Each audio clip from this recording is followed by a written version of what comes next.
Hello, everybody, and my name is V. Narendra Kumar, and today I'm going to introduce to you an extraordinary frontier, like enticing, evocating, mesmerizing book by one of the great masters of the 21st century, Micheal Newberry, A Pastel Odyssey. A Pastel Odyssey. And I'm going to read out the introduction. I'm not going to come between you and Micheal Newberry. I'm going to read out the introduction, and it's a must read, and I hope you will understand why when I finish the introduction. Introduction. For a moment, for a moment, I was blinded. I was blinded by the brilliant fall light. I had just stepped out of the shadowed interior of the rental office for accommodation in Tynos, Greece. I had two bags with me, an overly stuffed black backpack and an equally stuffed large artist's black vinyl portfolio. Inside the portfolio was a firm drawing sleeve containing 100 sheets of dark colored Canson and Strathmore papers, as well as sheets of glassine paper, a box of 200 Rembrandt pastels, fixative, and a folding chair. The weight of both bags must have been around 40 pounds. With the backpack securely fixed on my back and shoulders, I had just slung the portfolio strap over my shoulders. This was it. I had arrived on my first Greek island, ready to begin in earnest my 3 month Greek art journey.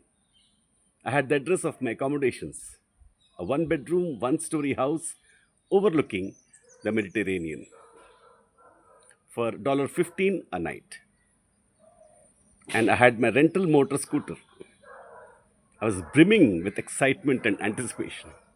As I walked up to my scooter, I swung my leg over the seat, but the momentum of the bags brought me and the scooter crashing down onto the street.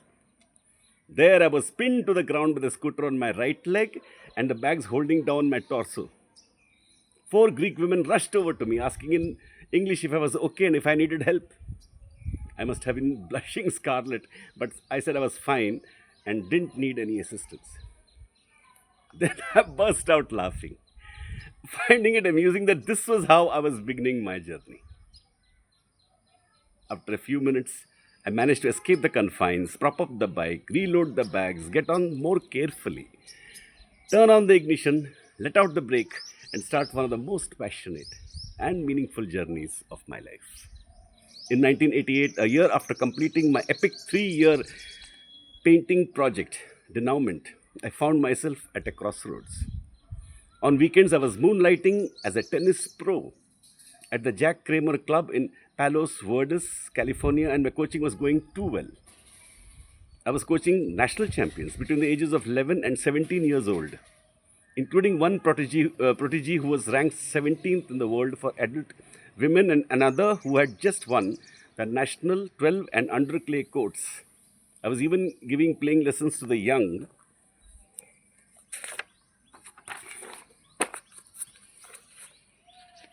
and including the legendary Pete Sampras.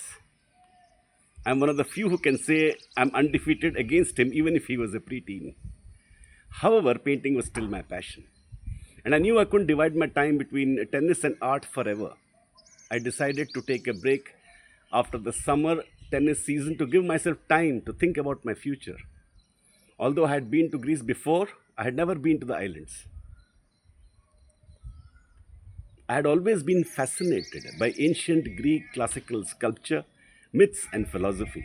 So at 32 years old, I decided to take a long trip to Greece to further my art skills and prepare for the next stage of my life.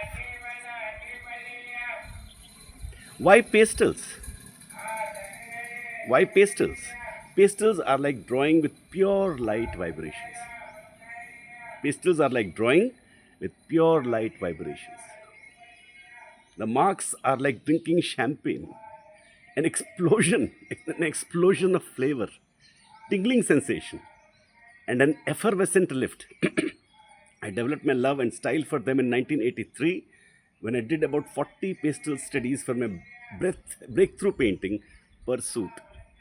With pastels as a medium, I could even see hundreds of nuances of color on a white wall, and it came so effortlessly. The experience of drawing with pastel is like channeling the energy of the universe. It creates a oneness with place, time, and energy.